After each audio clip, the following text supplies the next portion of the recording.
உங்க அண்ணனை கொண்டு போட்டு அவன் போயிட்டான். அப்படியா? அண்ணன் இறந்து விட்டான். இந்த இறப்பு வந்தது பழகியூரவர்களால் வந்த வினை. அப்படியானால் என் அண்ணனை கொன்ற பாவத்திற்கு பலகையூரை வழி வாங்குவேன்.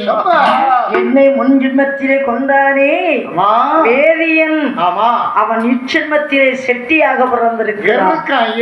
அவனை நான் கொல்லுவேன் என்று நடுக்காட்டிலே நின்று கொண்டால் ஒரு பாவம் முடிய விரிச்சிட்டான். தலைமுடி விரிச்சு அவிழ்த்து உதறி நடுக்காட்டுல செட்டி எதிர்பார்த்து நிற்கின்றார். இப்படி நீலியம்மை இங்கே இருக்க காவேரி பட்டணத்திலே நாகநேரார் செட்டியாருக்கு பிள்ளையா பிறந்திருந்தானே, ஆனந்தமா பிறந்தவனான ஆனந்தன் என்று பெயர் சுட்டி வளர்த்து வந்தாங்க. செட்டியார் வயசு கடந்தான் பிள்ளை பெற்றிருக்காரு. ஆமா, ஆனால் 18 கோடிக்கு அதிபதி, 80 கோடி அதிபதி. எப்படி? அப்படி இருந்த உடனே தன் மகனுக்கு புத்திமதி சொன்னார். எப்படி? மகனே ஆனந்தா, அப்பா நான் இருக்கதா போட்டானே இருக்கேன். ஆமாப்பா, இழுத்துக்கிட்டு கிடக்கு. இந்த சமயத்துல உனக்கு கொஞ்சம் புத்திமதி சொல்றேன் கேளு. சொல்லுங்கப்பா. நீங்க சொன்னா நான் கேட்கத்தானப்பா இருக்கிறேன். இந்த பாரு, என்னப்பா நீ எங்க போனாலும் சரி பொம்பளை கூட்டிட்டு பின்னாடி போவாது. அப்பா பொம்பளை கூட்டு போனா நேரம் போவாதப்பா. உனக்கு ஆபத்து இருக்கு. அப்படின்னா இன்னையில இருந்து நான் எவ்வளவு கூட்டிட்டு போக மாட்டேன். பெண்ணால் அழிவு இருக்கிறது. நான் போகவே மாட்டேன். ஒரு வீட்டுக்கு போனாலும் ஒட்டு திணையிலவே உட்கார. வீட்டுக்குள்ள போய் இருக்கட்டும் பாப்பா. உள்ள போவாதான் சொல்றேன். வீட்டுக்குள்ள போவாதே சொல்லி முடிச்சிட்டீங்களே. ஒரு பொண்ணை கண்ணால பல்ல ஈனி காமிக்காத. அப்ப நான் இனிமே ஈனி இழிக்க மாட்டேன்ப்பா. ஒரு முள்ள நிலை இருந்தாலும் உழுதவனே ஆண் பிள்ளை. அப்படின்னா செய்யும் தொழிலே தெய்வம். சக்தி மக்களாய் பிறந்து விட்டோம். ஆமாப்பா. நீ அதனால எங்க போய் உழைக்கன்னு போனாலும் நீ பழகியூருக்கு மட்டும் சம்பாத்தியம் பண்ணி போகாத. பழகியூருக்கு போக கூடாதோ? அந்த படி என் கையிலே ஒரு வாளாயுதம் இருக்கிறது. இந்த வாளாயுதத்தை உன் கையிலே தருகின்றேன். பத்திரமாய் வைத்துக்கொள். இது பத்திரம். பத்திரம் வீட்டு பத்திரம் எவ்வளவு காவலோ இது என்று உன் கையில இருந்து கீழே நழுகுகிறதோ அன்றைக்கே உன் உயிருக்கு ஆபத்து. இந்த கை போனாதான் இந்த பத்திரம் கிளம்பும்.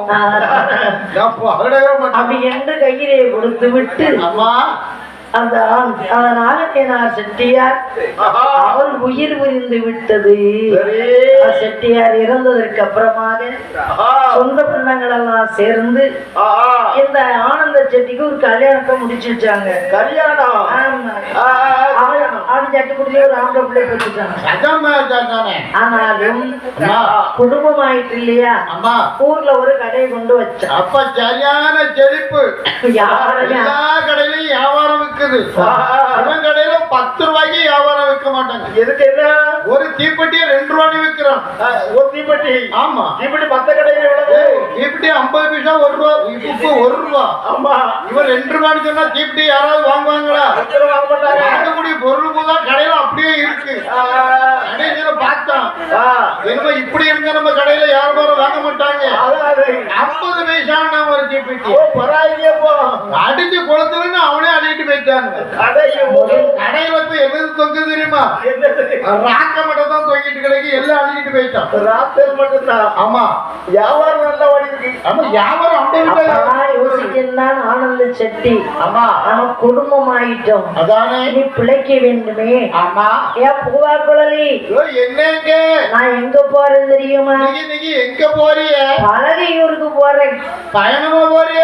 பட்டணமும் நான் நாளை பயணம் மாடி பொண்ணே, பயணமாடி பொண்ணே, பலகையிலே பணம் சுமக்க பல்கையது அனுப்பு. பலகை ஊர் பணம் சுமக்க பல்கையது அனுப்பு. பொதியருதும் கால விரையவாறு தந்த நாளும் தந்த உறுதியிலே பிறந்து உள்ள கலதை கூப்பிடுவோமே. புதியிலே புரண்டது கதை ஒன்று சொல்லு. ஏன் ஆசை கொண்டா பொண்டாட்டி. அம்மா என்ன அருமை அத்தான். நாளைக்கு நான் பயணம் போறேன். எந்த ஊருக்கு போறிய? பழகியூருக்கு பயணம் போறேன். நான் வரட்டுமா? வரக்கூடாது அத்தான். பாருங்க என் நாய நான் வந்தேன்னு வச்சுக்கிடு. நாயா? நான் வரட்டுங்க. இப்படி நாய் நாயின்னு மட்டும் சொல்லாதங்க. நீ இப்படிதான் சொன்ன. நான் வரட்டுமா? நான்